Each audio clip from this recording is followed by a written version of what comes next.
Então, bom dia a todos. Vamos dar início à primeira qualificação da doutoranda Eliana Moreira.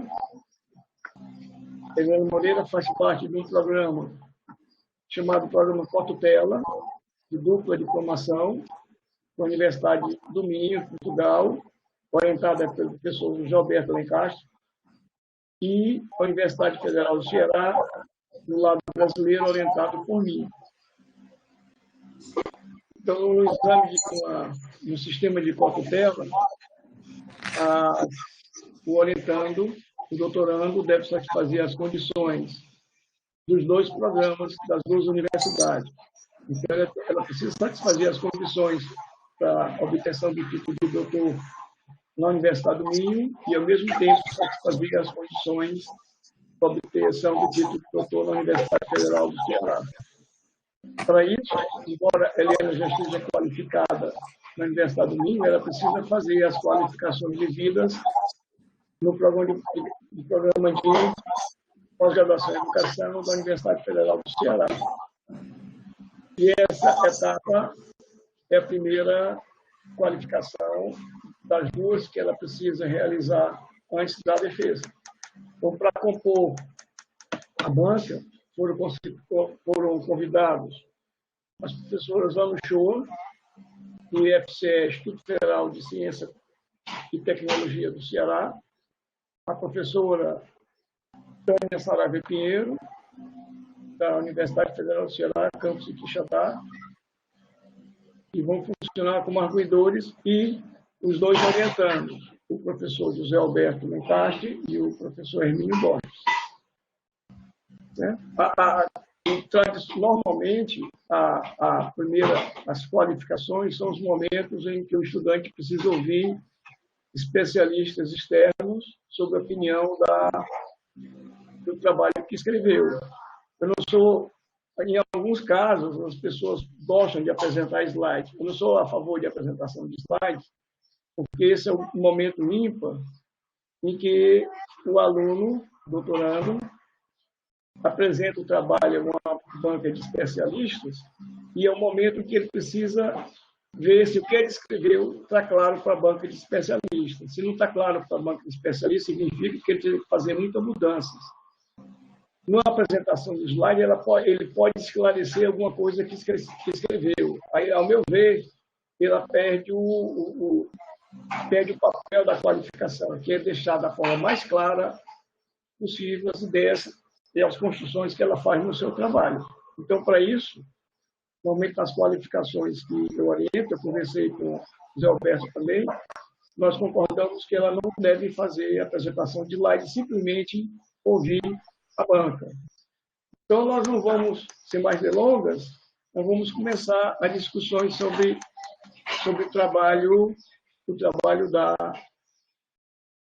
Eliana. Eu e o Zé Alberto ficamos no final. Primeiro, as pessoas que não são os orientadores, em vez de falar. Então, fica à disposição a Ana ou a Tânia, como são ambas do Ceará, tem proximidade daqui, então uma das duas começa. Quem quer começar, ou eu escolho? Pode começar pela Tânia, professor. Quer começar? Tranquilo. Querer eu não quero, não, porque só ontem à noite que eu fui saber que não ia ter apresentação, e normalmente eu organizo a fala a partir da apresentação. Aí eu tô meio, assim, não tem um script muito bom não, mas posso começar. Então eu vou parar o compartilhamento, tá certo, Tânia? É.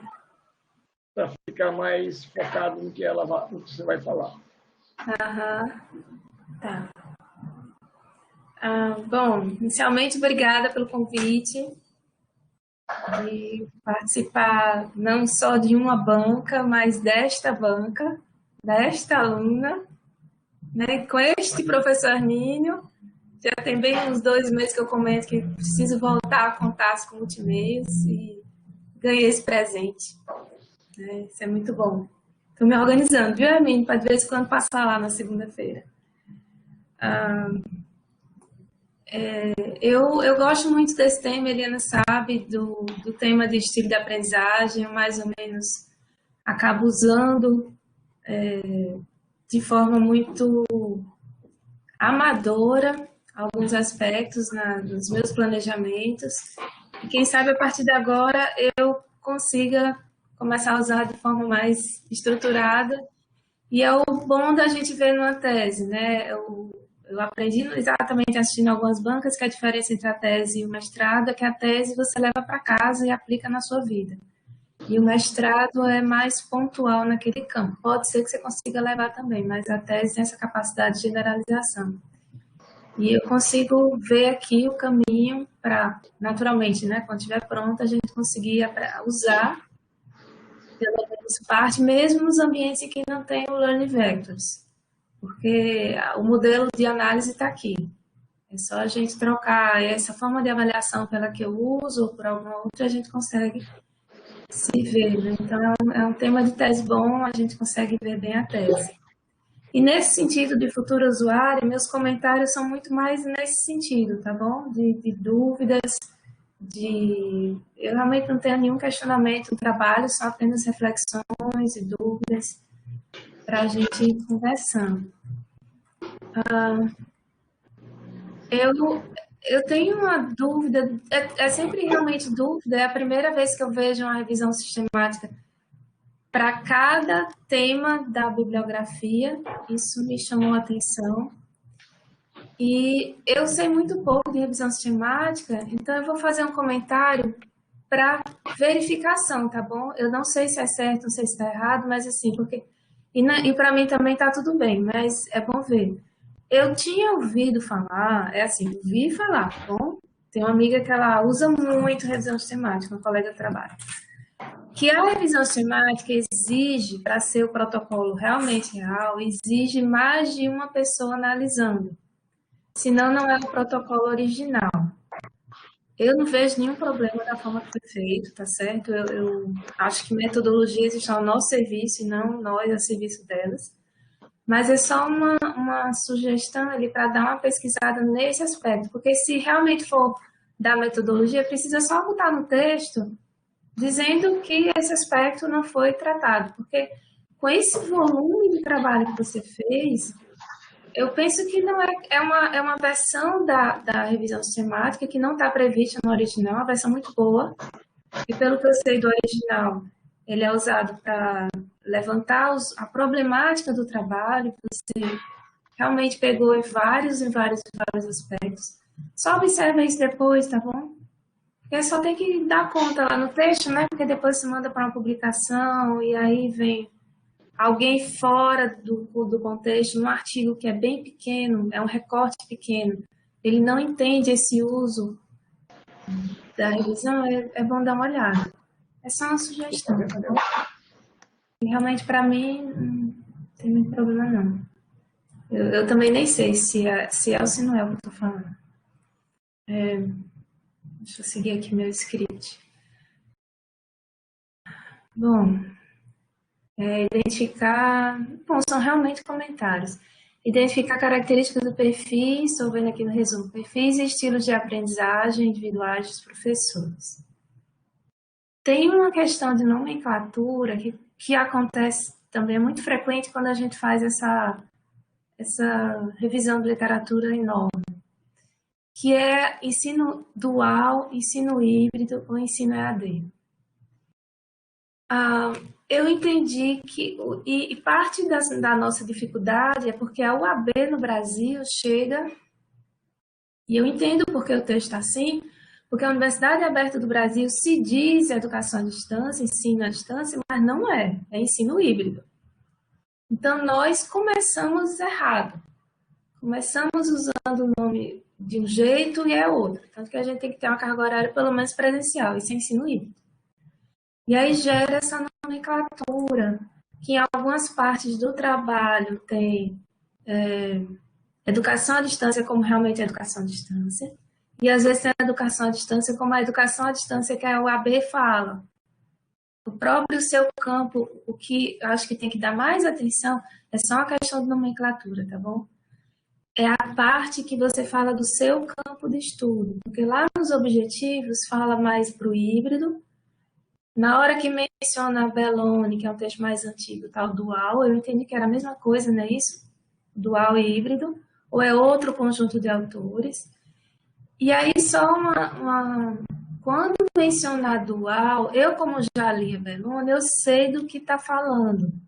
Mas quem não sabe, precisa de uma ajuda. Precisa dizer dual ou híbrido. Em algum momento você batizar os dois juntos. Basta uma vez e a partir daí você usa o que quiser. E o dual está no resumo e o texto tem mais a palavra híbrido. E aí, de novo, eu entendo a confusão porque foi assim que a UAB nos formou. Eu demorei a entender que eu estava falando errado, chamando o AB de educação à distância mesmo, e não é. E aí, no contexto desse trabalho, precisa de alguma forma só deixar claro na cabeça do leitor do que você está falando. Bom, eu vou fazer alguns comentários em gerais e pergunta mesmo tem um pouquinho. O AB é ensino híbrido, eu até botei aqui, página 26, meu comentário. Depois eu te mando o texto, tá, ali, que tem uns comentários aqui no texto, mas eu botei aqui, página 26, o AB é ensino híbrido, e aí é onde dá confusão pra gente. Um aspecto que eu observei, por exemplo, na página 27, esse é o tipo de comentário que eu poderia deixar só no texto, mas eu gosto de falar porque tem uma audiência aqui, e é uma observação que é útil para a audiência. Eu gosto também de fazer alguns comentários aqui. Se você puder botar, por favor, na página 27, que é um exemplo do tipo de questão que a gente tem que tomar cuidado. Página 27, deixa eu ver exatamente qual pedacinho, onde tem um texto de 2009. Essa página, Tânia, é isso? Página 2000, que cita 2000, um texto de 2009. Deixa eu ver aqui na minha marcação. Página 27. Tem que citar uma citação 2009. 2008 deve ser. Tem 2008 aqui. Pronto. Espera aí. 27. Isso aqui é importante porque tem algumas ocorrências. A gente, na tecnologia educacional, tem uma dificuldade muito grande em literatura. Muito, muito grande. Onde tem Ademais Belloni. Aqui está 27. Eu falei 27? Falei outra coisa. Bem no começo. Página 27. Ademais Belloni. Página 27. No começo dela. Põe no começo da página 27, que é lá.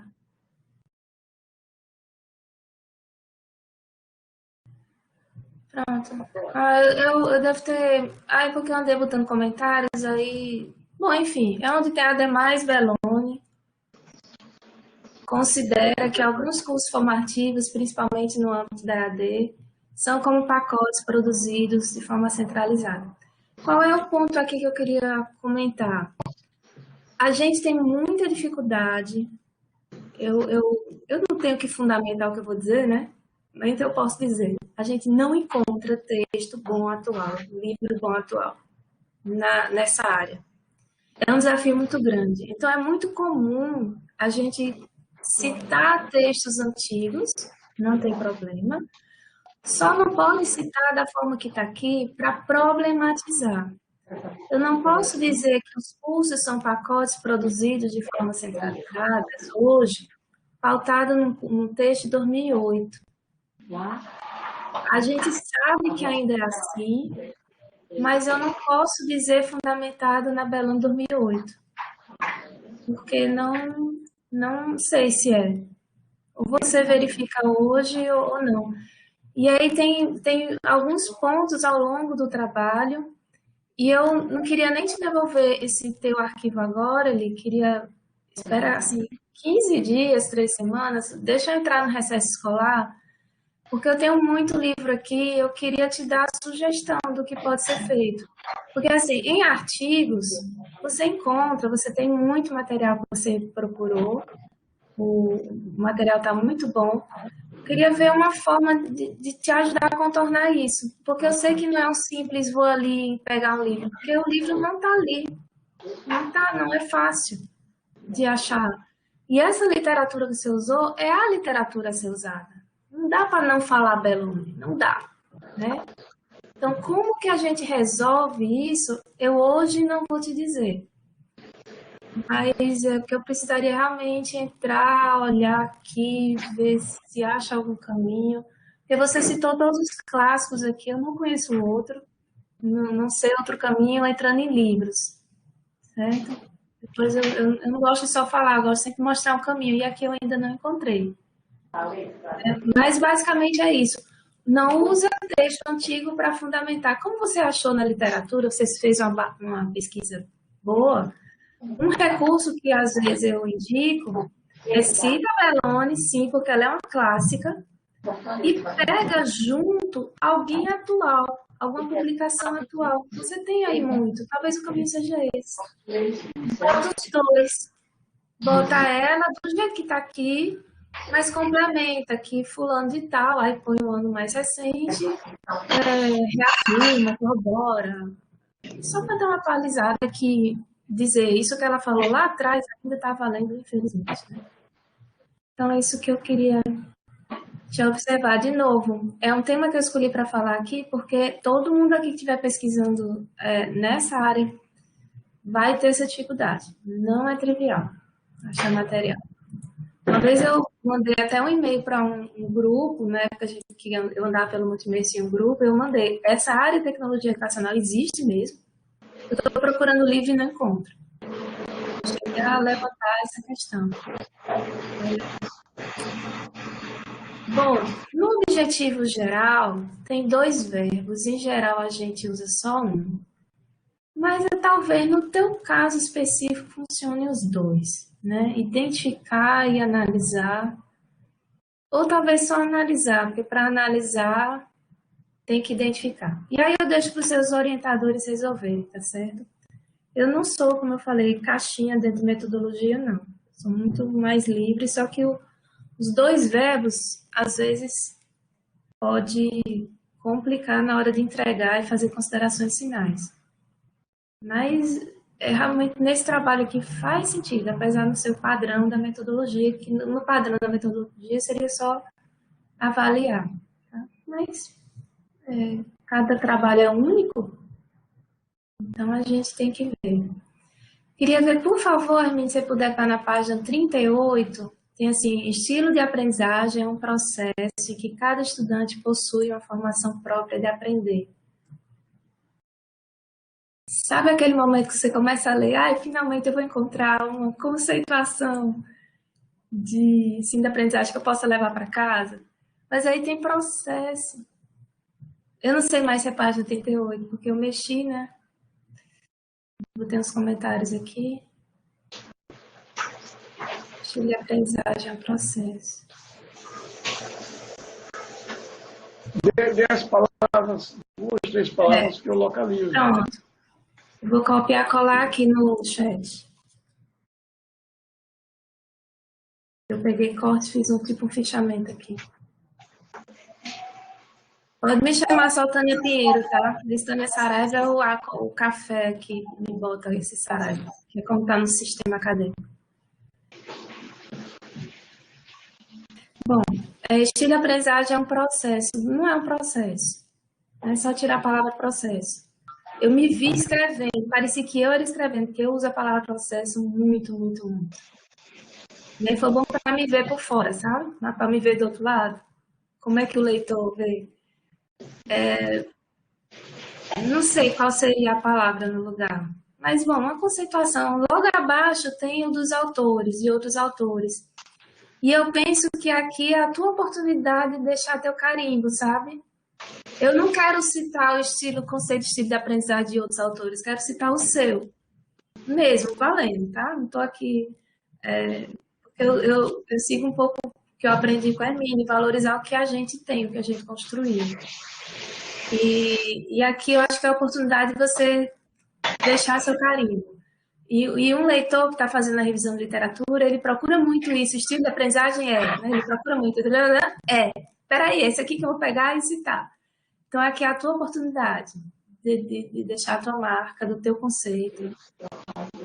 E depois, aí para baixo, tem uma discussão muito boa de vários conceitos, né? Mas, assim, o seu, acho que esse é um lugar precioso para ser aproveitado. Deixa eu ver outro. A revisão sistemática, como eu falei, eu não entendo muito, então eu posso estar falando bobagem, tá certo? Mas tem 4, e na primeira, tá tão simplesinha que eu fiquei, será que é só isso? Mas aí quando eu vi as outras, não, a impressão que passou é que você aprendeu o jeito na primeira, não sei se foi feito na ordem cronológica, e a segunda, terceira e quarta, ela tem já uns quadros, um detalhamento maior. Eu não estou falando de encher volume não, tá bom? Só avalia, que é uma coisa que eu não fiz, tá bom? Se elas estão em proporção similar, porque senão fica destoando. Fica uma parecendo pobre, e eu tenho certeza que não tá. É só a questão de apresentação, talvez. E deixar elas mais parecidinhas, assim, na apresentação, sabe? E a primeira tá muito distoante. Tânia, eu posso falar? Eu posso falar? Eliana. Então, eu estou ouvindo atentamente. Em relação à revisão sistemática de literatura, essa primeira realmente foi realmente estilo de aprendizagem foi a primeira revisão que eu fiz, né? Sou Lencastre. E aí, o que foi que aconteceu? Realmente, a revisão sistemática, que foi até publicada numa revista, e ela tinha muito mais, ela também foi, eu fiz uma análise dos textos segundo o Bardin, certo? Mas o que foi que eu fiz? Eu confesso para vocês, eu achei o texto já muito longo. E aí eu resolvi, assim, excluir dessa primeira edição, entendeu? Porque eu achei que é um texto muito cansativo. E também porque, para ficar uma sistematização, eu fiz a análise de Bardin na primeira sistemática, e não deu tempo fazer a análise de Bardin nas outras, entendeu? Então, eu excluí para ficar tudo assim mais ou menos parecidas. Mas é isso mesmo, mas aí tem essa questão, sabe? Que eu não fiz ainda em todas. E aí, a análise de Bardin da primeira revisão sistemática, que estava mais extensa, né? Mas assim, para a gente usar uma sistematização. Mas elas podem ser diferentes, não tem que ser igual, não. É só. Eu costumo dizer que ciência é uma história bem contada, né? Então é só contar a história do jeito que você está me contando aí, entendeu? Que essa aqui tem essa característica diferente, foi feita a análise de Bardin. Porque não tem que justificar a revisão sistemática não ter Bardin nas outras, porque a revisão sistemática é um protocolo bem rigoroso, bem extenso. Ele sozinho já é muita coisa. Então, talvez só simplesmente dizer isso. Eu não sei se está lá e eu li rápido. Eu realmente li Bardin só na primeira. E a gente tem a tendência a procurar repetição, né? Procurar o que conhece. E aí fica aquela, mas por que o Bardin aqui não? É só dizer, não foi feito. Porque aqui foi priorizado esses outros aspectos da revisão sistemática. É só dizer. O trabalho já está muito bom. Estou aqui só no pente fino mesmo, de algum... A gente tem que estar na banca e tem que achar o que falar, né? Tem uns trabalhos que dá trabalho de achar o que falar. Esse é um deles. E esse é um aspecto que eu poderia dizer para poder comentar. E algum detalhe que você achar que é muito extenso, você vê com seus orientadores, põe um apêndice, também pode ser. Mas assim, eu não senti falta de conteúdo não, tá? Eu estou falando aqui só questão poderia até chamar estética, talvez. Qual a diferença mesmo entre esse momento e esse momento? Até porque é um trabalho de tão longo, é natural que vá mudando com o tempo. E, aliás, é esperado. Né? É esperado que o começo seja de um jeito e o final de outro. E a gente aqui está te ajudando, né? Quem se olhar de fora, acho que eu e a Ana Shoa não estamos com trabalho na cabeça, a gente tem mais condições de ver esses detalhezinhos que tem quem está de fora que vê. Quem está dentro não vê mais, o orientador não vê mais, não. Não vê, não, porque ele está com o trabalho todo na cabeça. Então é um detalhe também para você dar uma arrumada aí, para contar direitinho a história. Eu acho que o último grande comentário seria na parte de quando começa a fazer as considerações, e depois uma pergunta só, lá da metodologia, da parte que ainda não fez, tá? De perspectiva que eu queria saber. Quando, eu botei aqui no texto, tá? Quando você vai fazer considerações sobre a metodologia, deixa eu pegar aqui só um ponto específico, que eu acho que, de novo, não valorizou o trabalho que foi feito de pesquisa. Tem aqui, eu botei algum comentário. Como foi visto na revisão sistemática, é importante ter formação. Acho que não precisa dizer isso. Eu marquei aqui no ponto. Você já está tão pontuado quais são os aspectos. Revisão sistemática é para achar quais são os aspectos que estão abordando, né? Então, assim, quando eu leio a consideração final, eu fico esperando, como foi observado, os aspectos são esse, que é a proposta da revisão sistemática. Mas, assim, é importante, não precisa mais justificar o trabalho, já está muito bem justificado. Então, eu botei lá, pontuei, tá, nos lugares. Até agora, botei assim, nos testes a gente não pode ficar, fala muito comprido, né? Eu só botava assim, isso aqui não é óbvio, não, né? Que é importante, né? Não é óbvio, não precisa dizer não, precisa não. Você vai explorar o que você achou ali realmente de conteúdo, que, de novo, a ideia da generalização do doutorado, que quem está lendo ali consegue levar para casa. Quem está lendo já sabe que é importante, já sabe, não precisa saber disso, não. Quer saber outra coisa, quer saber quais são os aspectos que o povo está falando por aí fora que você identificou. Então, de novo, é só um ajuste para valorizar o que já está feito. Eu deixei lá apontado, não se assuste com é óbvio não, tá? É só assim para poder ficar curto, né? Sem querer ser grossa, certo? A gente sabia que tinha essa oportunidade aqui de explicar, né? E aí, da metodologia no final, sim, tem um aspecto, Hermínio briga comigo, não, Hermínio?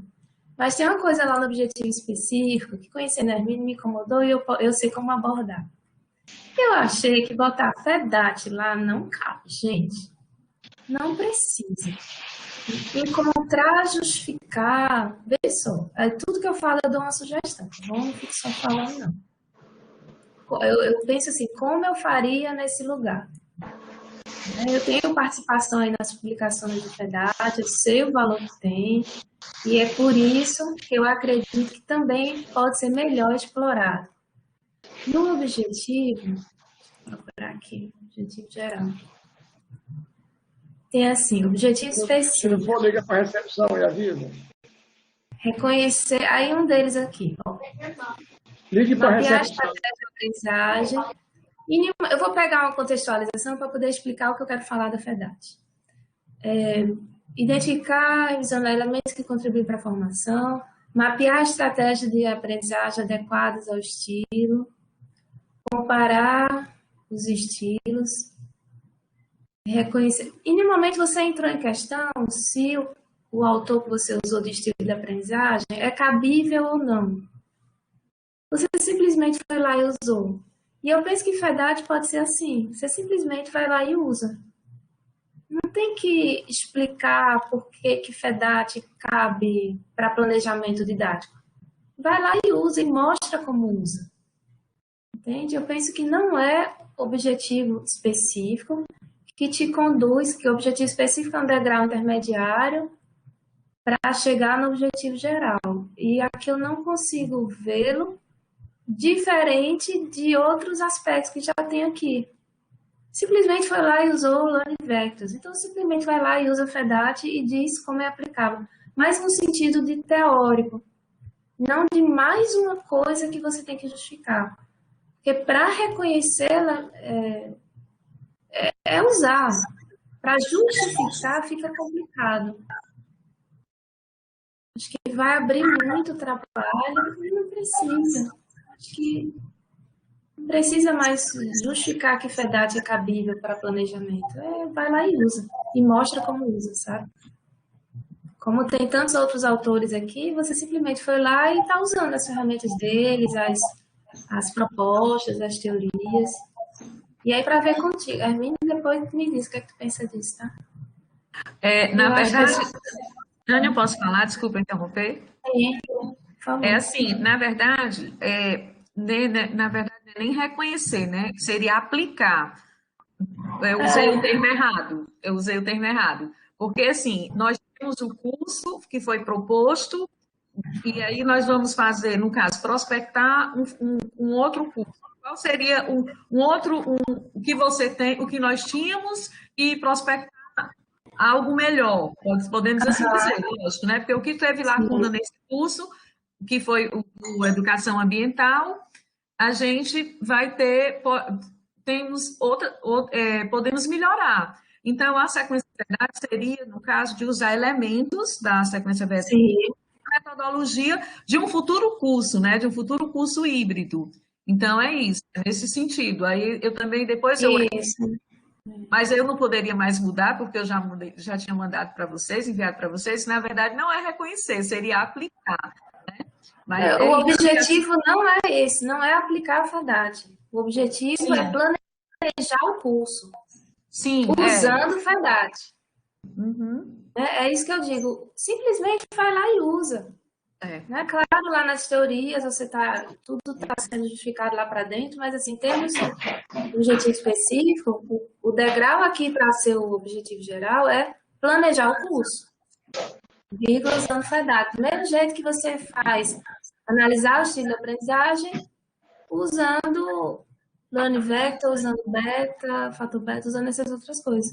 Então, aí é planejar o curso usando FEDAT. Tânia, eu ia propor o seguinte, ver se vocês concordam, eu propor para a Ana, José Alberto e Eliana, que na hora que eles quiserem fazer uma intervenção, falar alguma coisa, eles fiquem à vontade. O que você acha? Seria bom, seria melhor, já que é um debate, né? Isso, eu acho que favorece muito para melhorar o trabalho. Né? Seria bom. Assim. Ótimo. José Alberto e Ana, pode ser assim. Vocês podem interromper na hora que quiser fazer comentários, sem nenhum problema. Ok? Ok, combinado. Combinado, vamos em frente. Pronto, e aí eu meio que esclarecendo esse ponto, eu entendo a pergunta que eu ia fazer, já nem preciso mais. Eu já entendi qual é o próximo passo, que é o planejar, porque eu não estava vendo o próximo passo nos objetivos. Então, é só uma troca de palavras. E o protótipo, a última observação, qual é o entendimento de protótipo que você usa? Porque eu estou num campus de computação e cada curso, cada pessoa usa a palavra protótipo diferente. Eu queria saber o que é, materialmente falando, você entende por protótipo. E aí eu encerro a minha fala. Posso falar, né? O protótipo seria, na verdade, talvez, não sei se o termo está correto mesmo, né? Porque o protótipo é uma coisa, então, são muitos termos, né? Mas protótipo no sentido de propor eu não gosto muito da palavra modelo. Eu acho que é por isso que eu não usei modelo, né? Mas usar aquelas nossas primeiras conversas, né? Usar algum protótipo, né? Como você mesma disse, que agora eu tenho aqui um caminho para usar um ambiente virtual, um ambiente híbrido, que tenha um estilo de aprendizagem, que tenha mais esse modelo, esse protótipo mais personalizado. Então, protótipo, eu acho que no lugar seria um modelo de um ambiente híbrido que depois de tudo isso que eu coletei, todos esses dados, que eu trabalhei diretamente com esses professores cursistas e essas professoras cursistas, eu vou ter uma ideia do que seria, talvez seja muito ousado da minha parte dizer o que é melhor, não é isso, mas o que pode auxiliar melhor no desenvolvimento de um ambiente híbrido. Então, o protótipo seria mais ou menos isso, que eu trago, eu não sei se você viu, lá no finalzinho, mesmo, quando eu encerro a minha fala, que, deixa eu ver aqui, pessoal, você viu que seria mais ou menos aquilo ali, é porque eu tenho... Bom. Tá ok. Não? Pode ser, só queria ouvir de você. Como você poderia dar como aqui tem literatura na área de tecnologia, a palavra protótipo é algo que a gente pode usar, né? Pode ser, se fosse na FACED, eu sou interdisciplinar, então eu não me apego a palavras, porque eu sei que cada área usa diferente. Se fosse educação pura, era diretrizes, na computação o protótipo funciona bem. Então, só uma pergunta mesmo. Viu? Sim, mas diretrizes eu não é bem diretriz. Também não é. Mais ou menos assim, é tipo um modelo, né? Que eu tenha as metodologias, eu tenho os estilos de aprendizagem, os perfis dos alunos, porque existe uma diferença. O meu estilo de aprendizagem aí não é somente na forma de aprender, mas eu quis saber sobre esse aluno, esse professor e essa professora cursista. Eu queria saber curso na modalidade AD, qual é o objetivo dele estar fazendo uma pós-graduação. Então, além desse estilo de aprendizagem também, eu queria saber também o perfil dele, se ele tinha quais as redes sociais que ele tinha mais inclinação. Então, eu quero fazer esse protótipo baseado em tudo isso, entendeu? Nos estilos. É isso. Eu não sei se é o nome protótipo. Não, porque a Ana está dizendo aqui protótipos curriculares, é tranquilo o uso. Ok, eu não conhecia. Ótimo, bom saber, Ana. Eu estou precisando dessa palavra, então eu estou fazendo um e estou aproximando. Eu encontro framework na computação, mas framework não dá, não. Não quero usar, não. Quero outra coisa. Tá ótimo. Bom, obrigada. Eu encerro aqui minha... Eu que agradeço. Parabéns pelo trabalho. Ainda tem muita coisa a fazer, eu que agradeço. Acho que vou deixar para agradecer no final. Quer falar alguma coisa, Eliana? Não, eu acho que é só assim dizer que eu sou muito felizarda, porque eu tenho 3 orientadores. Então, a maioria tem só 2, eu tenho 3. Então, eu acredito que o professor Bento também, que está aqui na sala só nos apreciando, né, assistindo, e eu agradeço também. Então, é o professor Hermínio, o professor José Alberto e o professor Bento, que é da Universidade do Minho. Então, veja só. E vocês todos que estão aqui, porque o professor Bento entrou e eu queria falar sobre a presença dele, que é meu orientador. O Bento está aí, né? Ele entrou e está quieto. Se ele quisesse participar das discussões, seria bom.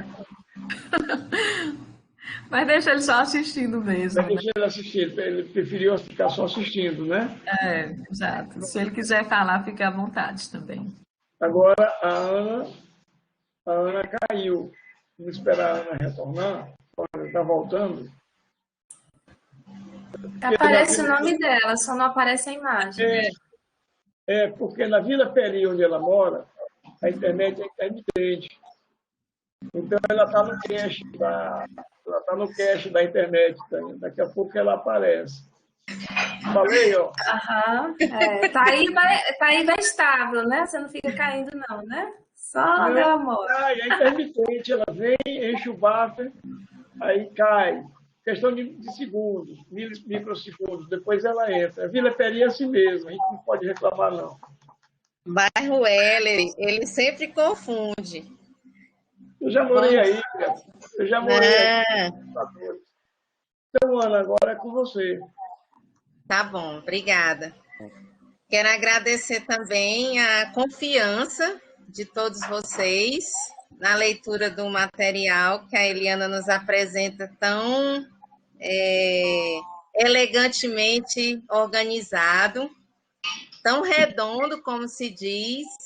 Agradecer também especialmente ao professor Hermínio, companheiro de jornadas acadêmicas, ao professor José Alberto, que eu tenho o privilégio de conhecer aqui hoje, e a Tânia também, colega de tantas caminhadas, e a todos os colegas aqui presentes. Eu gosto sempre de iniciar dizendo que o nosso olhar é uma vista de um ponto, Eliana.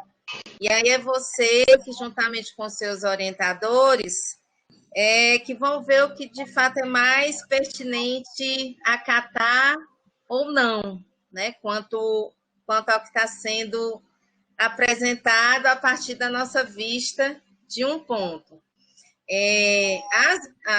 De início, parabenizar você pela profundidade do trabalho, pela temática apresentada, particularmente a mim, que trabalho muito mais nessa perspectiva de acompanhamento docente, quer seja na educação dita à distância, quer seja no ensino remoto, né, que hoje nós estamos todos aqui no Brasil, não sei como é que está em Portugal, mas estamos todos tendo de trabalhar nele. E quer seja na educação à distância, discutir sobre os estilos de aprendizagem, ter atenção quanto a isso, levar o aprofundamento dessa temática para quem pensa o planejamento das políticas públicas no campo da educação, independentemente da modalidade, mas pensar também de uma forma mais micro, no chão da sala de aula, em quem acompanha, pensando em quem acompanha diretamente os docentes e os discentes, as equipes pedagógicas, as equipes multidisciplinares, esse olhar acerca dos estilos de aprendizagem nos é muito caro. E aí eu fiquei extremamente feliz em ter contato com o seu trabalho, e pensando já nas possibilidades de uso no meu campo de atuação, né? Especificamente o campo da educação profissional, o campo do acompanhamento pedagógico de docentes e discentes, o próprio campo da extensão também, como é que a gente trabalha formações extensionistas, levando em consideração os estilos de aprendizagem. Então, é uma tese muito fecunda, né? Embora ela esteja voltada para a investigação do campo da formação de professores numa experiência em EAD, ela não se resume a isso, né? Então, quero te parabenizar por essa boa ousadia e aguardo ansiosamente pelos desdobramentos desse trabalho, né? Porque certamente eu e muitos colegas aqui vamos consultá-los não só para questões acadêmicas, mas também para o nosso dia a dia de profissionais da educação, né? Em suma, é um trabalho que é vivo e que atende não só a quem está diretamente na sala de aula, mas também a quem pensa no planejamento das situações de ensino, né? Quer seja numa perspectiva micro, quem coordena pedagogicamente falando as situações didáticas, quer seja quem está num plano, digamos, mais macro estrutural, né? Quem é o pensador de políticas públicas para a educação. Então, eu queria começar registrando isso e parabenizando a você e aos seus orientadores por um trabalho de tão grande envergadura.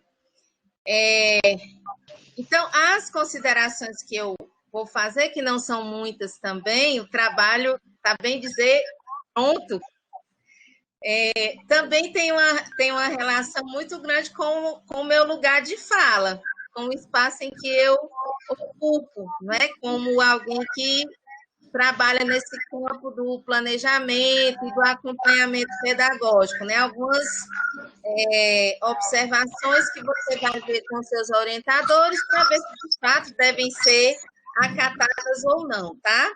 Em termos de formatação, você tinha já falado comigo que houve um probleminha, né? De quase perda do arquivo, mas ainda bem que não se perdeu.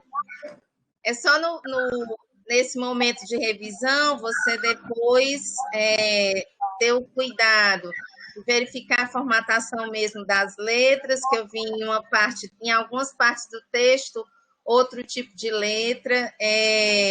Eu, particularmente, sugiro cuidado com o que eu chamo de citações paralelas, ou paralelismo de citações, né? Você vem fazendo um texto com, num parágrafo, uma citação direta ou indireta, e no outro vem outra citação, aí eu sinto falta da Eliana ali entre os autores fazendo as articulações textuais. Isso são aspectos mais gerais que eu estou pontuando, tá? Outra observação também, que em termos de estética, certo? Eu acho interessante que ao final de algum gráfico ou alguma imagem que você vem trazendo, você ter o cuidado de não deixá-los órfãos. Logo após, faça um parágrafo comentando, analisando esse gráfico ou essa imagem. Eu vi em alguns trechos da tese, não foram muitos, certo? Só para ter esse cuidado. Eu gostei muito da sua introdução. Eu só faço a recomendação no finalzinho da sua introdução, quando você vem apresentando as descrições dos capítulos, você foi bem econômica ao descrever o capítulo 2, e já nos outros capítulos você já se estendeu mais. Aí, esteticamente, para quem lê, já chama a atenção, né? A economia da descrição no capítulo 2, e nos outros você se ateve a fazer uma explicação mais detalhada. Certo? Só para você depois rever e dar um tratamento mais equânime para todos, tá? Também me chamou a atenção no capítulo 2, nos demais capítulos, você teve o cuidado, eu particularmente gosto muito e recomendo sempre. Você teve o cuidado de fazer aquela introdução, isso é muito bom para o leitor, porque você está didatizando o texto, você está dando orientações de leitura para ele. Nesse capítulo 2, você não fez essa introdução, enquanto nos outros capítulos você teve esse cuidado. Aí a minha sugestão é para você manter essa mesma linha, né? Já que você teve esse cuidado de fazer as introduções nos demais capítulos, também fazer nesse. Esse capítulo 2, ele também foi o mais magrinho, né? Me chamou a atenção, ele foi o mais fit. Eu não sei se foi uma opção sua, enquanto autora, ou se foi a questão mesmo de tempo. Aí a minha sugestão, esteticamente falando também, é fazer essa revisitada, né, quanto a esse texto. Porque alguns capítulos estão bem mais detalhados, e esse capítulo 2 você já foi mais sintética, certo? Aí já chama a atenção do leitor. Aí seria o caso de rever. Não sei se é essa a linha. Queria até que depois você explicasse a opção por esse desenho específico, tá? Me chamou a atenção. A escrita, ela é muito fluida, você escreve muito bem, então, assim, é muito gostoso de ler, não é uma leitura pesada, certo? Eu vou dar um pulinho já lá no... Oi? Posso continuar, né? lá na seção 3.3, na subseção 3.3, você traz uma revisão sistemática da literatura sobre a evasão e os dilemas para a educação. A minha sugestão é porque, assim, não existe um consenso sobre o que de fato é evasão, certo? Lá no 3.3. Então, tem muitas concepções que interferem no que se conceitua mesmo a evasão e como isso interfere também nos cálculos que as instituições de nível superior adotam, certo? Isso, inclusive, é um ponto de discussão e insatisfação muito grande nas IES, porque muitas das vezes a forma como a SESU, que é a Secretaria de Ensino Superior, o próprio MEC, a CETEC, conceituam a evasão, acabam prejudicando as instituições no que diz respeito ao repasse de recursos. De uma forma bem simples, quando um estudante faz uma migração interna, uma transferência interna na mesma instituição, desculpe se eu estiver sendo repetitiva, mas é só para enfatizar mesmo, a depender do parâmetro que o MEC possa adotar, isso pode ser visto como evasão, mas ele não mudou de instituição, ele apenas migrou de um curso para outro, pelos mais variados motivos, ou porque não se identificou, ou enfim, tanta coisa pode acontecer, né? A pessoa acaba se envolvendo mais com outro curso ao longo desse percurso. E aí, embora o estudante permaneça na mesma IES, esse cômputo dessa migração não é vista, entende? E esse estudante é visto como evadido, mas ele nem evadiu da instituição e ele nem evadiu do ensino superior. Então, a meu ver, seria interessante, dentro dessa discussão que você está trazendo sobre evasão, já que você não está falando somente da evasão, mas essa evasão ela também tem uma articulação com EAD e formação de professores, então nós estamos situados, sim, no ensino superior, é você trazer um panorama de como o MEC, de como a SESU tem tratado esse aspecto da evasão nas instituições de ensino superior. Inclusive, tem um relatório, eu acho que ele ainda é da década de 90, eu posso investigar e mandar para você, mas foi de uma comissão que foi criada pelo próprio MEC à época, para exatamente fazer esse mapeamento dos índices de evasão nas instituições de ensino superior.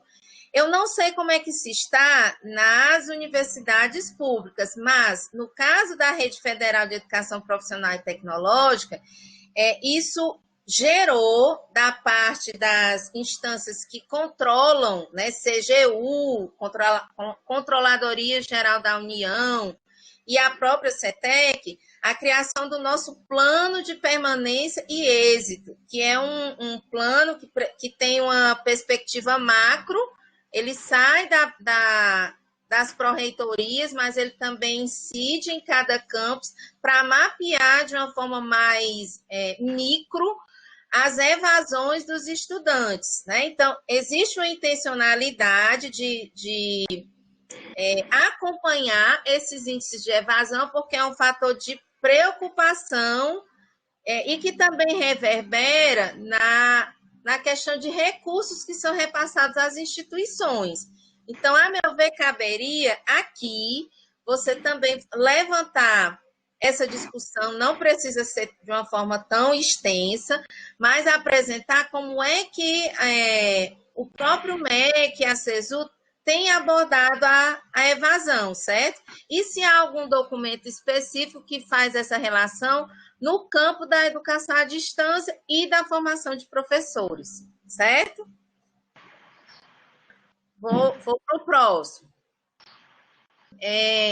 Uma outra questão que eu acho interessante também, porque você vem trazendo a UAB, eu senti falta também não precisa carregar na tinta, porque não é o foco do seu trabalho, mas de você historicizar um pouco a UAB, tanto no que diz respeito, fazendo essa vinculação com o seu aspecto legal, né, como política que não foi política de Estado e sim política de governo, é por isso que a gente vê o esvaziamento dela no atual governo, né? O esvaziamento, ela padece na inanição mesmo, e também trazer, poderia ser até um quadro das últimas legislações desse século mesmo, desse início de século, que vinculam o campo da formação de professores, inclusive também no nível de pós-graduação, que é onde você está realizando a sua pesquisa, quer seja na modalidade à distância, quer seja na modalidade, quer seja no presencial. Você trazer essa panorâmica, eu senti falta desse toque legal, porque essa ação que você traz, ela está vinculada a uma política muito maior, entendeu? De formação de professores. E eu senti falta desse link, né? Como foi que a UFC desenhou essa formação? Como é que essa parceria foi estabelecida? Via Sobral, se eu estiver enganada, por favor, pode me corrigir sem nenhum problema.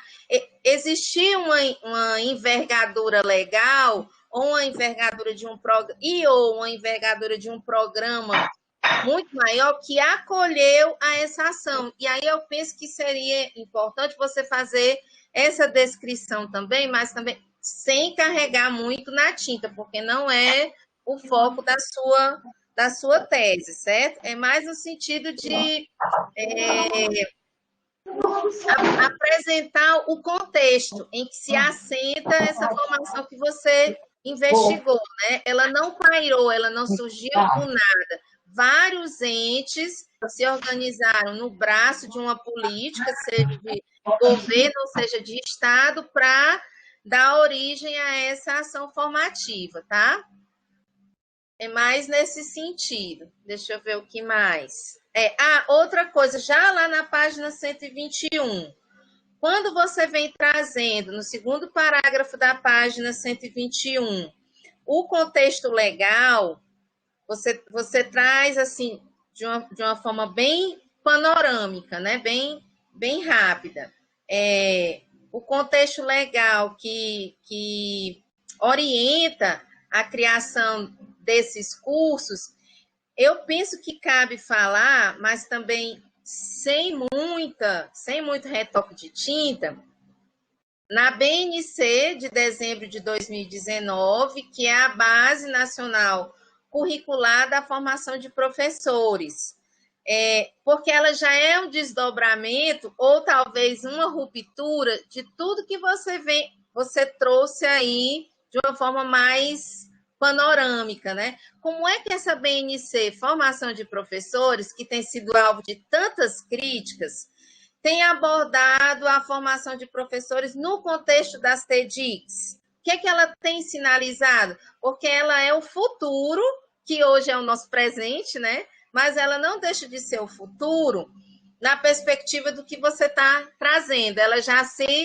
vem após, né? Eu acho que seria interessante você fazer esse link com a BNC de 2019, tá? Estou terminando, gente. Quando você vem falando do desenho de formação híbrida, já lá na página 137, eu fiquei me perguntando sobre as contribuições que a BA podem trazer para essa discussão que você tem feito. Me chamou a atenção, ela não está aqui. Não sei se foi uma opção sua, teórica, porque ela é referência aqui no nosso país, né? A discussão que ela faz sobre desenho para ambientes virtuais. Ela tem um foco também na aplicação desses ambientes virtuais não só no campo da formação de professores, eu penso que caberia também fazer essa articulação com o que ela traz, mas também sem carregar muito na tinta, tá? Vou passar aqui, estou terminando, gente. Me chamou a atenção também quando você apresentou a matriz curricular. Algumas perguntas que eu fiz, não sei se você tem acesso a elas, né? Mas, assim, como foi que se chegou a essa definição de matriz curricular?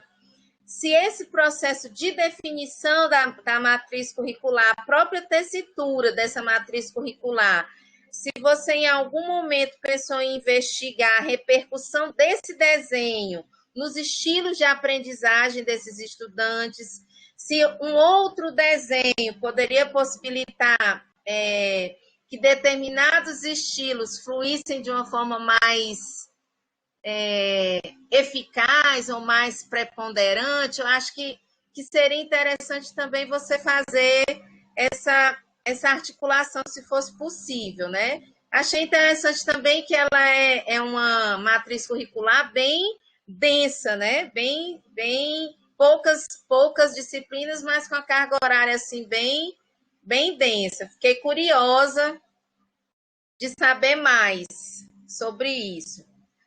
Já finalizando, deixa eu ver aqui, já estou na página 186.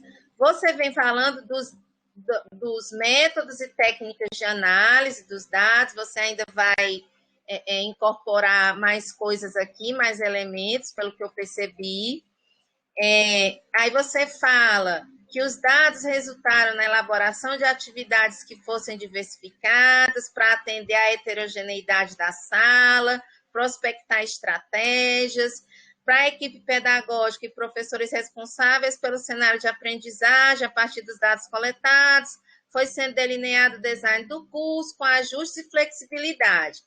Aí eu penso que cabe você detalhar como é que esse teu estudo acerca dos estilos de aprendizagem reverberou de uma maneira mais positiva no planejamento dessa formação, na própria condução didática e metodológica dos professores, na avaliação da aprendizagem. Eu fiquei também curiosa em saber se os professores que participaram dessa especialização, em algum momento eles tomaram contato com essa discussão acerca dos estilos de aprendizagem. Se não, se você tem no seu horizonte de expectativa, até como pontos para estudos futuros, fazer formações específicas, formação para formadores, não só para cursistas, com foco nessa discussão de estilos de aprendizagem, certo?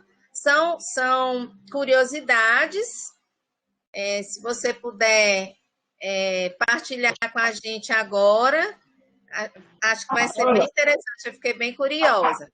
Como foi feito lá com o João dos Santos, né, Ana? Isso mesmo, professor Hermínio. Eliana? Pronto, encerrei.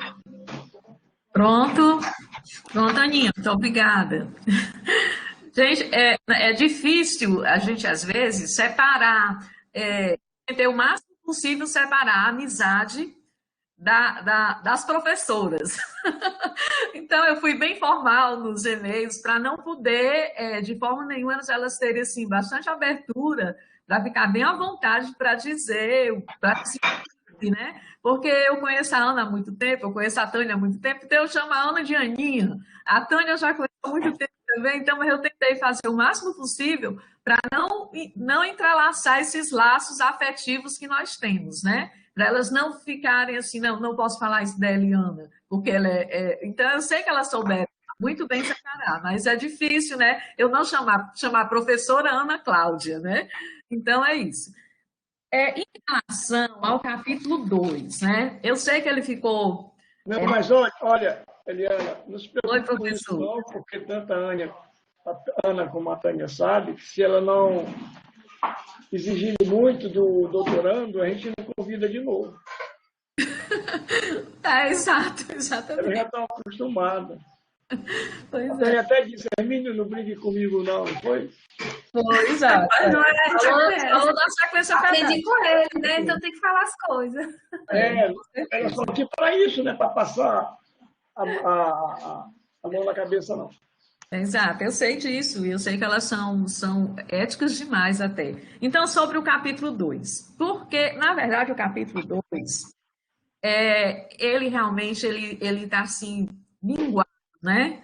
Por quê? Porque quando geralmente, a linha de pesquisa, assim, como o professor Lencastre, meu orientador, tudo, né, nessa questão assim, desde o início, né, então ele é muito voltado assim, para as revisões sistemáticas. E as revisões sistemáticas já dão assim, é como se fosse um suporte teórico, a fundamentação teórica.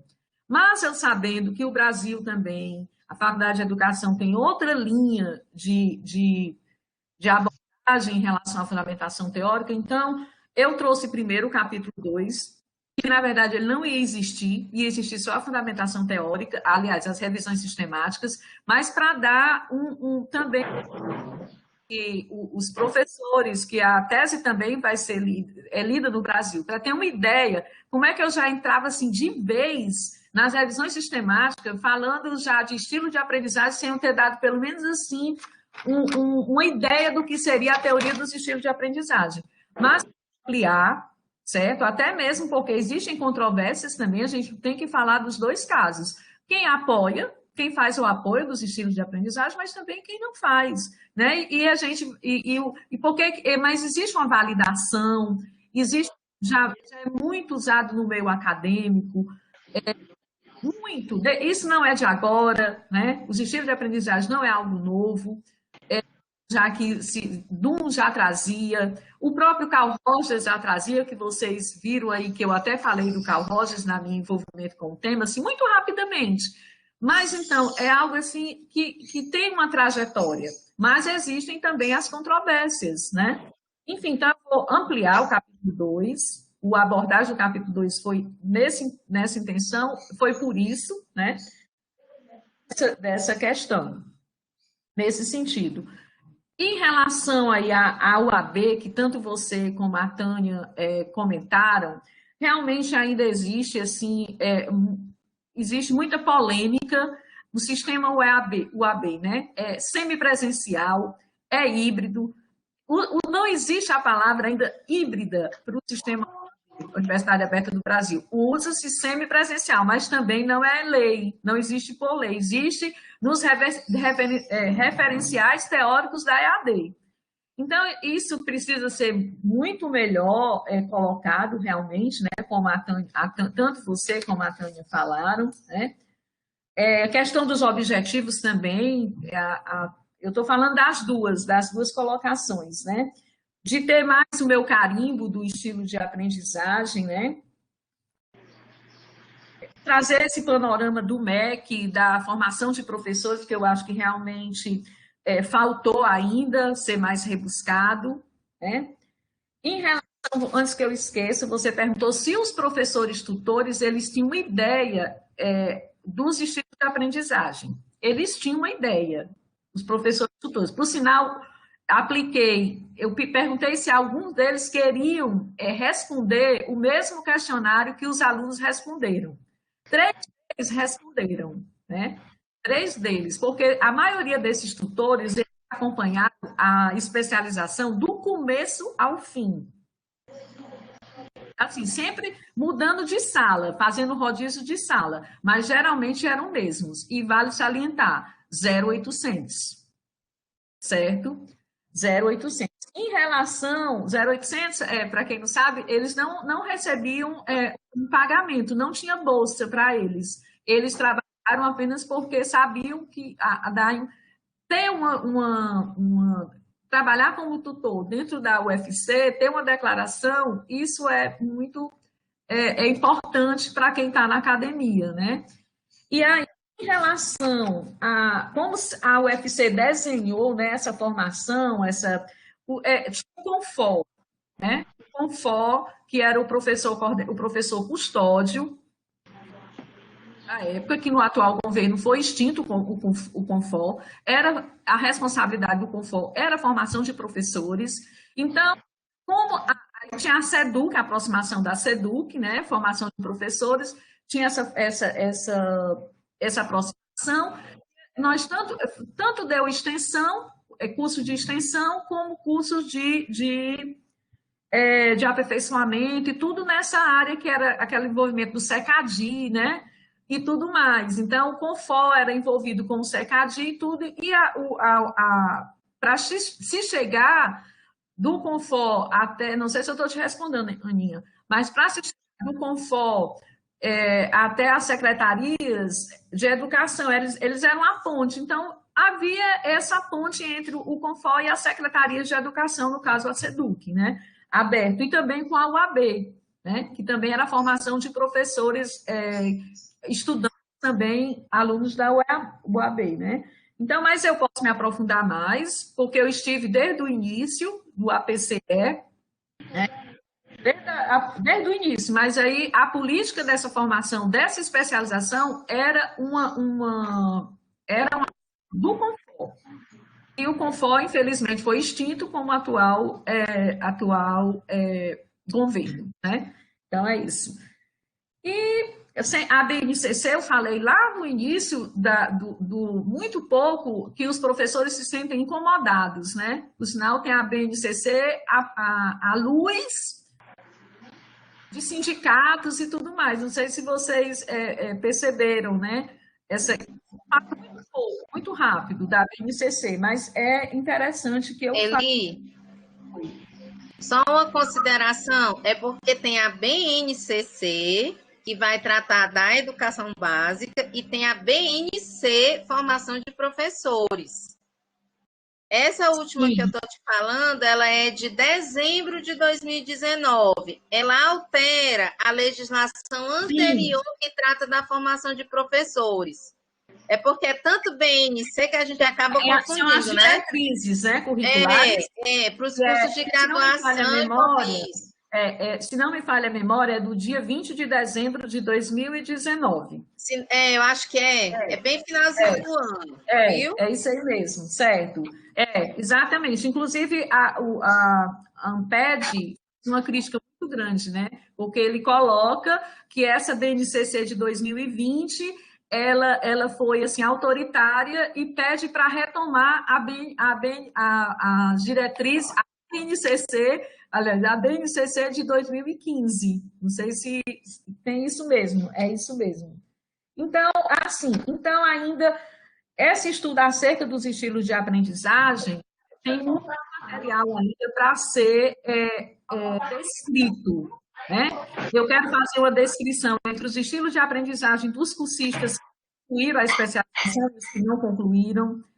É a questão da evasão ainda, se realmente a literatura tem dizendo que a idade tem tudo a ver com os mais velhos se evadem mais, e, no entanto, eu fiz um breve ainda, estatisticamente, os nossos alunos que se evadiram, eles não eram alunos idosos, não era, porque o nosso público não era, então, desconstrói essa questão de que alunos mais idosos, eles geralmente desconstroem em parte, né? Não em tudo. Mas ainda os estudos futuros é interessante, né? Para os professores terem ideia que a sala é heterogênea, que não para a gente fazer uma formação com professores formadores, como o professor falou aí, como o João dos Santos, né? Se não me falha a memória. Essa matriz curricular, ela era feita como um professor, geralmente o professor fazia toda o desenvolvimento da matriz, e aí eu dizia, olha, como eu estava na equipe pedagógica, eu dizia, olha, nessa sala de aula tem esses estilos aqui de aprendizagem. Eu mostrava para ele, né, os estilos de aprendizagem que tinha e dizia o que você poderia abordar, mas, de uma forma geral, não era nenhum estilo de aprendizagem não, essa turma tem mais acomodador, então vamos colocar atividades relacionadas aos acomodadores. Não, foram distribuídas as atividades, as estratégias de aprendizagem. E a Beatos, né, o teu livro dela é muito bacana, realmente. Eu não trouxe assim, mas eu creio que é excelente trazê-la, porque é bem interessante os temas, né, que ela aborda de educação, embora eu tenha citado muito o professor Lencastre também, e laboratório, eu trago o laboratório multimeios, eu trago algumas referências, porque também é referência dele, a proposta de ter um ensino híbrido, mas que precisa se aprofundar. Eu não sei se eu respondi tudo. Se eu falei muito, não respondi nada. Sim, não, respondeu sim. Aí veja em que medida é pertinente acatar ou não as sugestões, tá certo? Claro que eu vou acatar todas as sugestões, né? Na medida do possível, vou conversar com os orientadores, professor José Alberto e Hermínio, mas eu creio que se vem à banca e faz as suas colocações e não acatamos, né? Pelo menos o que é pertinente, mas eu vou conversar com eles e para a gente tomar as nossas decisões, mas desde já, com certeza, creio que serão acatadas. Muito obrigada. Ok, Ana, obrigado, hein? Professor José Alberto, agora quer falar alguma coisa? Sim, se me permitem fazer só algumas considerações. Antes de mais, cumprimentar as professoras Tânia e Ana, e é um gosto estar aqui, conhecê-las, agradecer todos os contributos que deram ao trabalho, cumprimentar também o professor Hermínio e o professor Bento, que acompanham a Eliane, e não podia deixar de ser também cumprimentar a Eliane por este momento. É óbvio que estes são contributos que são fundamentais para visar quando o caminho ainda tem um longo percurso. Nós ainda temos um ano de trabalho pela frente, por isso há muito que podemos ainda rever, revisitar. Falar da Eliana, pelos vistos a Eliana está em casa, não é? Está com as amigas. Eu é que não poderia ter aqui o tupete de estar a falar na Diana, mas a Eliana é uma trabalhadora militante. Aquilo corre mais depressa que qualquer possível agarrar. Por isso está sempre a fervilhar, sempre a pesquisar, sempre a procurar e às vezes tem também outra característica que também se calhar conhecem melhor que eu, é que a Eliana é teimosa.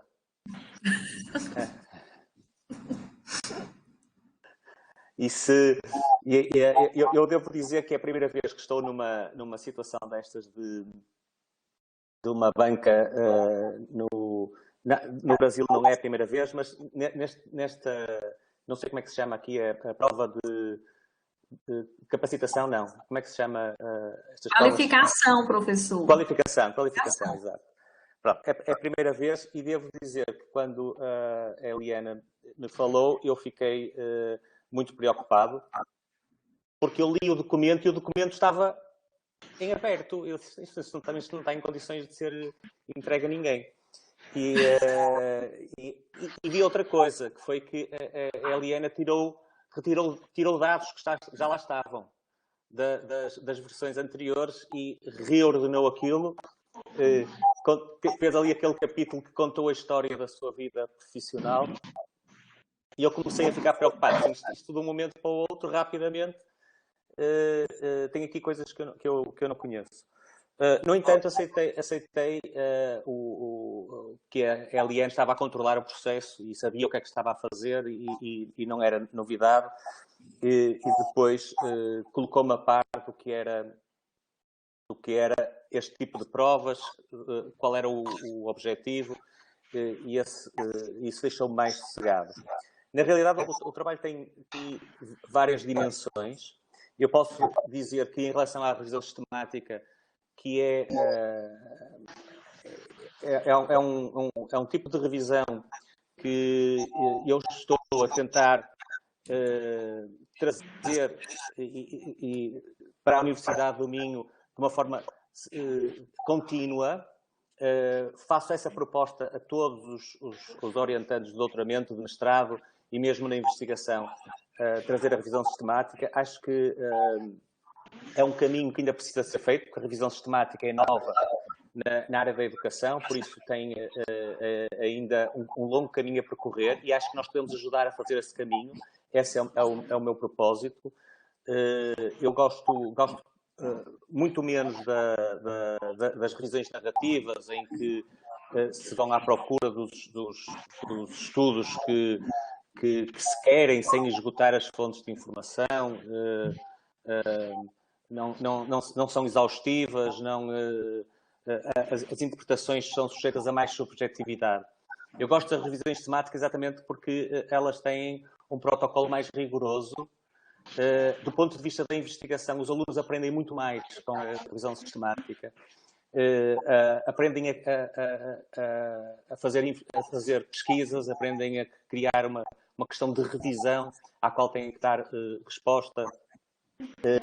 Aprendem os critérios de inclusão ou de exclusão dos artigos e a criar esses critérios e a definir quais são esses critérios, quais são as bases de dados que devem aceder, ter o cuidado de encontrar bases de dados que sejam bases de dados fidedignas. Esses aspectos da revisão sistemática que eu tento sempre que os alunos façam, se eles tiverem a capacidade para o fazer, e esse tipo de pesquisa de revisão de literatura tem um caminho que eu quero ajudar a escrever também em Portugal, e foi esse desafio que eu fiz a Eliana. Na realidade, a Eliana tem mais que uma revisão sistemática, porque foi também a Eliana que fez esse desafio, mesmo que seja involuntário e a Eliana não tenha percebido. Quando a Eliana me diz, eu tenho aqui, estou a fazer uma revisão sistemática, mas não consigo meter todos os conceitos que eu trabalho nesta revisão sistemática, eu vou ter que fazer duas revisões sistemáticas. Ok, então vamos lá arriscar e fazer duas revisões sistemáticas, se não é numa altura de uma pesquisa de doutoramento que estes rasgos se fazem, que estes arriscar a ir para além do que diz a literatura, não sei quando é que é também, não é? Por isso, é um momento em que, se os orientadores e a orientanda se sentirem confortáveis, vamos lá arriscar. E depois a Eliana diz, mas eu aqui não consigo encaixar, vamos precisar de uma terceira revisão. E vamos precisar de uma quarta. Então vamos lá, já que é para arriscar, vamos arriscar até o fim. E até podemos criar aqui escola sobre isto. Imaginem, dizem, nunca vi nenhum trabalho em que tem 4 revisões sistemáticas. Somos os primeiros, ainda bem. Se calhar até se conseguimos criar aqui algum tipo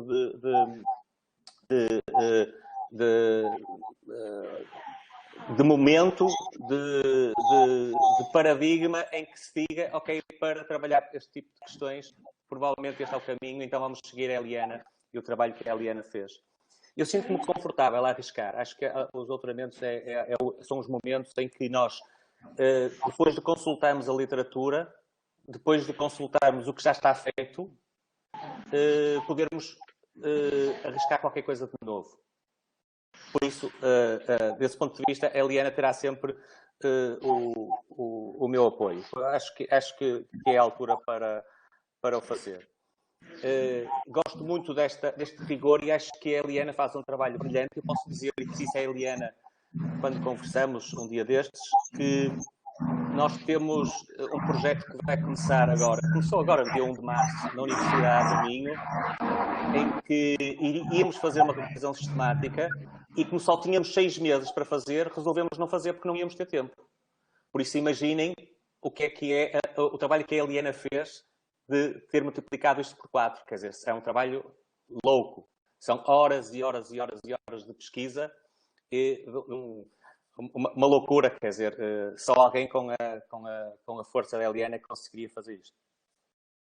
Por isso, do ponto de vista da revisão sistemática, acho que estamos a criar escola,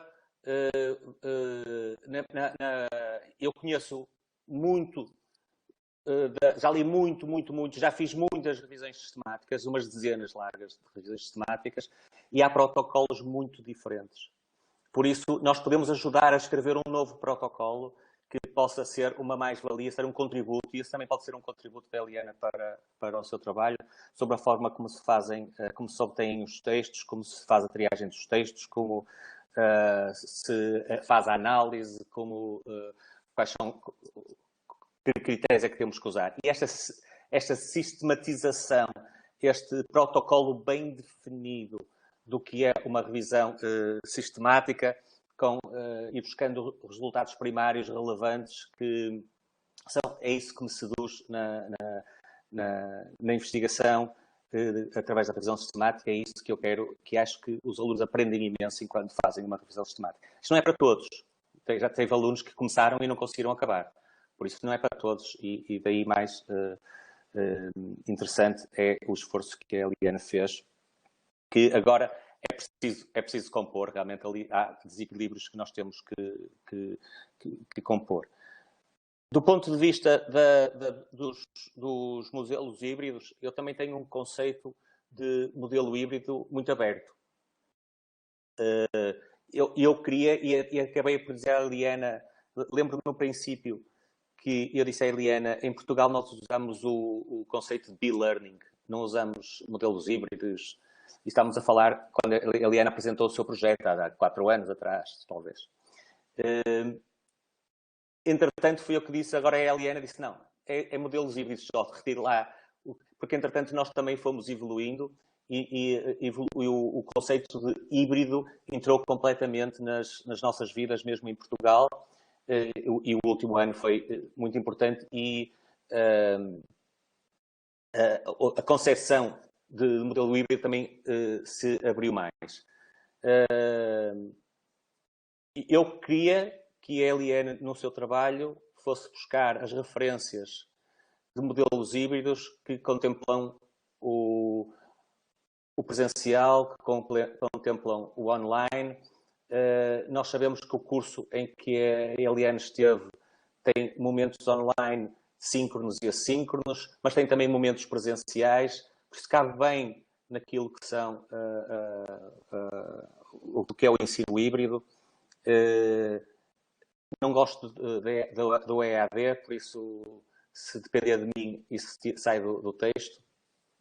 A Eliana nem tão pouco precisa de contar a história da EAD para conseguir chegar ao que tem que chegar. É só definir o conceito, explicar, quando usa a terminologia de ensino híbrido, do que é que está a falar, que é para os leitores saberem qual é o conceito da autora sobre aquilo que está a falar, explicar como é que o curso foi desenhado e a partir daí poder fazer a sua proposta. Por outro lado, também havia a questão de utilizar o vocábulo do protótipo. Eu trabalho em usabilidade, por isso o protótipo é um conceito muito usado. Aqui, o protótipo, no desenho da tese da Eliana, eu diria que isto é um desenho funcional. A Eliana não gosta da palavra modelo, mas era propor um desenho funcional que pudesse ser posto em prática, que alguém soubesse, do ponto de vista instrucional, o que é que precisava de fazer para acomodar a questão dos estilos de aprendizagem, que são importantes, não deixam de ser controversos, como dizia a Eliane. Isto também é como a revisão sistemática. Há quem goste e há quem odeie. Já não há, parece que falta ali às vezes um meio termo. Aqui também, com esta questão dos estilos de aprendizagem, também as posições estão muito extremadas. Há quem não acredite minimamente nisso e há quem ache que são muito importantes. De qualquer forma, o que a Eliana quer no fim não é só perceber o que é que está a acontecer. É, a partir daí, apresentar uma proposta que possa acomodar esta questão dos estilos de aprendizagem, que possa ajudar a reduzir as taxas de evasão, que são enormes nos cursos, mesmo nos cursos híbridos, e ser um contributo para a formação continuada de professores, e que eu penso que pode ser interessante para a comunidade científica brasileira, como para a comunidade científica em Portugal. Por isso, agradecer imenso estes contributos, vão nos ajudar a refletir sobre o caminho que vem aí, e esta visão de fora é fantástica, é fundamental.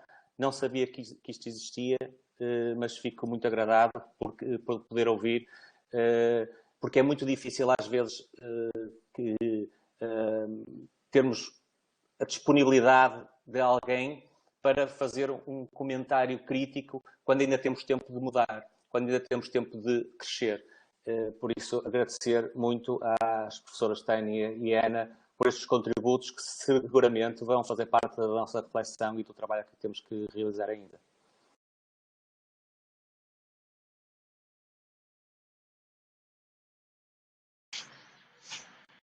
Eliana?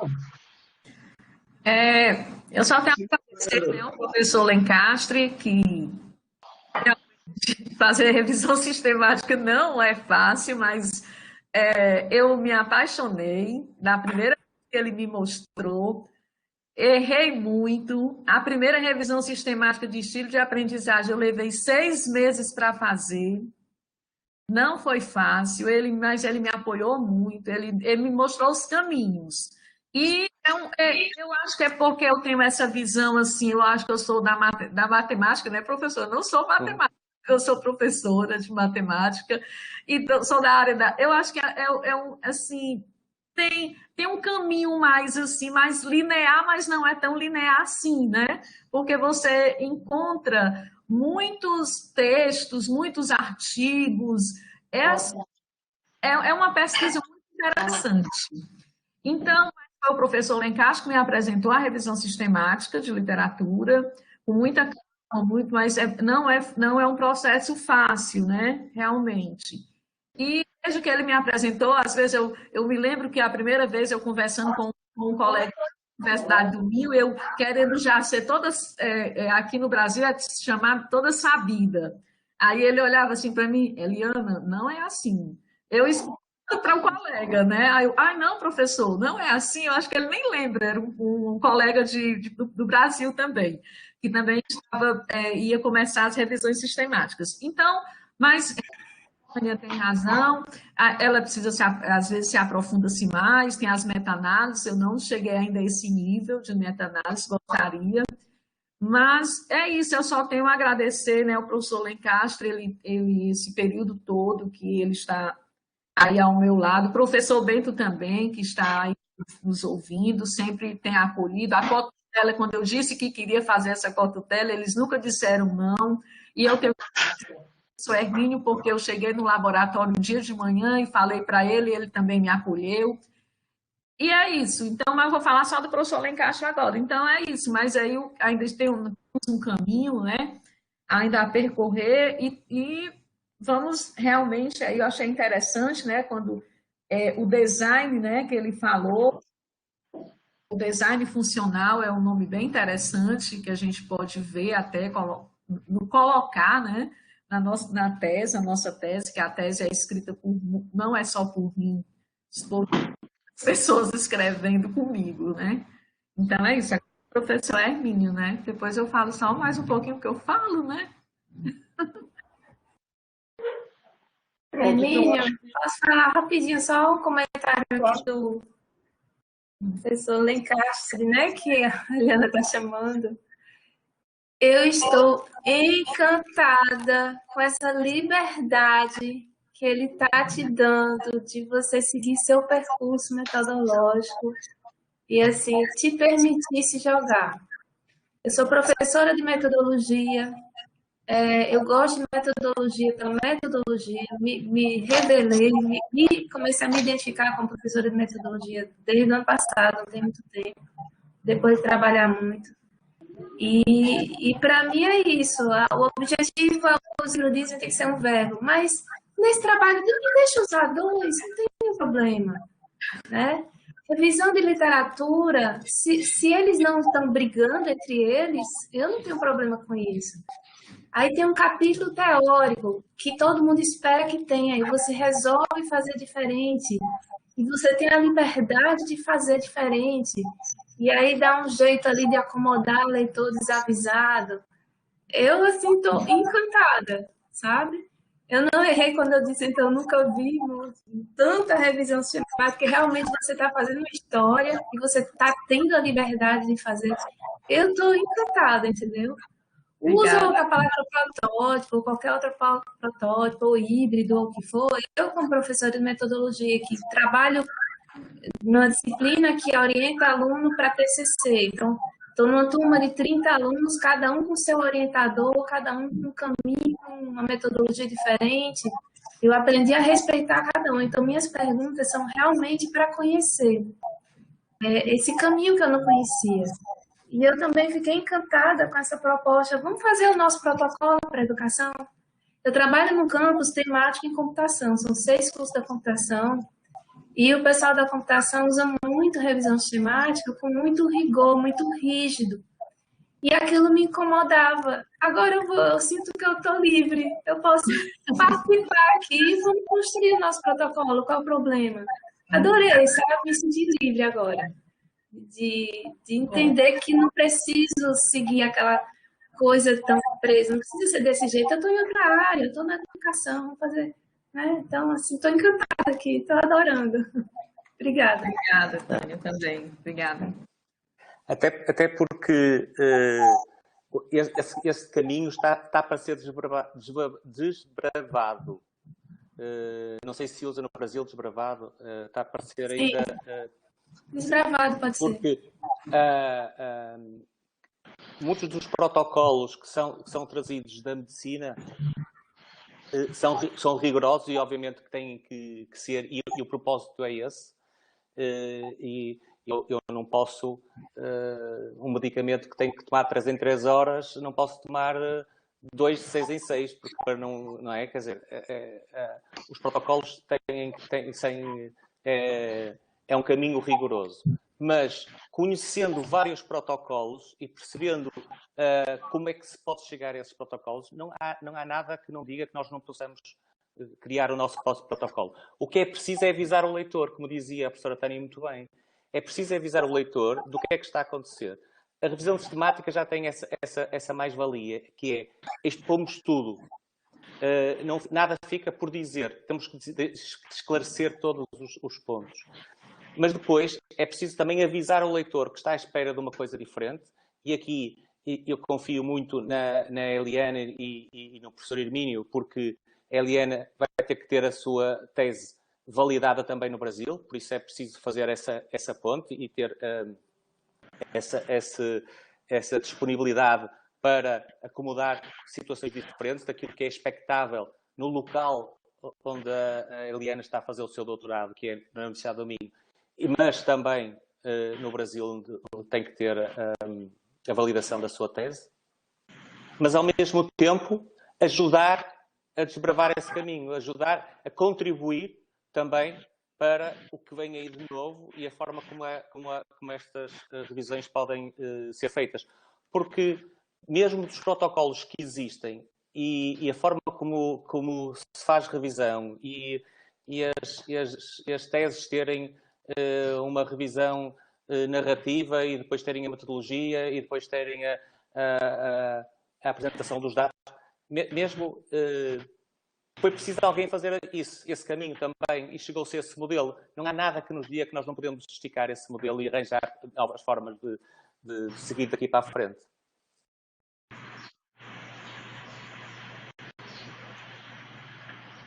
Ok. Pronto, então,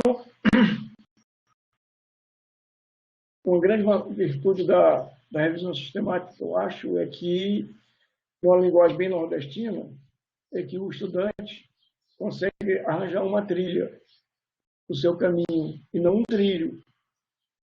quando você bota os rigores, as metodologias e amarra, então o estudante normalmente segue um trilho.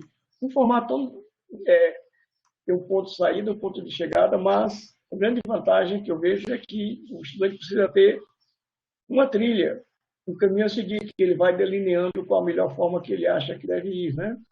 Ele fica mais aberto para escolher a sua rota e poder ser mais criativo. Pronto.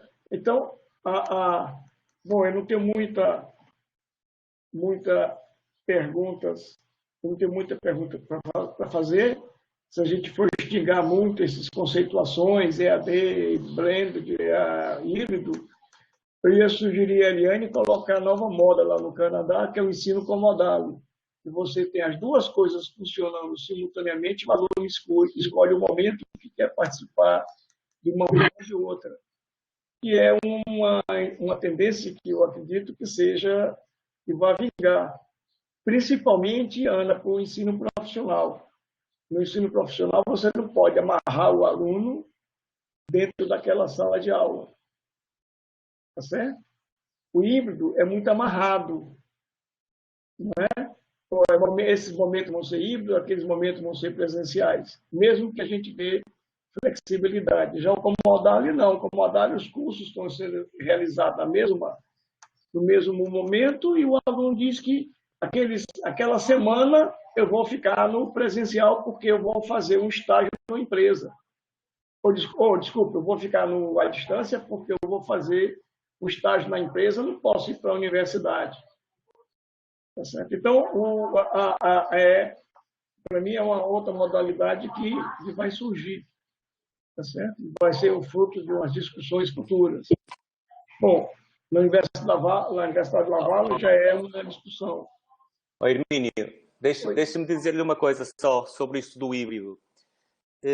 Ainda hoje de manhã estive com alunos, com professores na formação continuada, com professores na sala, professores em casa, atividades síncronas em videoconferência e depois atividades síncronas de monitorização em que não estávamos em videoconferência, os alunos estavam a fazer tarefas e eu estava a monitorizar apenas. O híbrido também está a alargar esses conceitos. Não sei se... quando usamos o termo híbrido, também abrimos o leque do que podemos fazer. Isso, porque tem muito há muito preconceito contra o ensino à distância, né? Pelo menos. E então, quando você fala em híbrido, aí o preconceito aumenta. Quer dizer, o negócio já é ruim, na hora que você bota o híbrido vai piorar ainda. Tá certo? Mas aí você pega o índice de desistências que se levantam, que foi discutido com a Ana e a Eliana, aí o negócio, aí, se você é do contra, aí você tem argumentos bastante para mostrar que essa modalidade não é muito bem vista, não. Né? Mas é discussão para depois. Então, Alberto, Ana e Tânia, acho que esse momento da discussão está encerrado. E tradicional, o que nós fazemos, Alberto, aqui no Brasil, é irmos para uma sala e a banca discutir alguns pontos que acham que sobre o trabalho da Eliana. Se vocês acharem necessário, a gente pode ir para uma sala reservada, que aqui o ambiente tem, eu posso ir na sala, a gente vai para lá, fica lá discutindo, ou se não achar necessário, a gente encerra por aqui e deixa a Eliane fazer os agradecimentos. Então, o que vocês acham?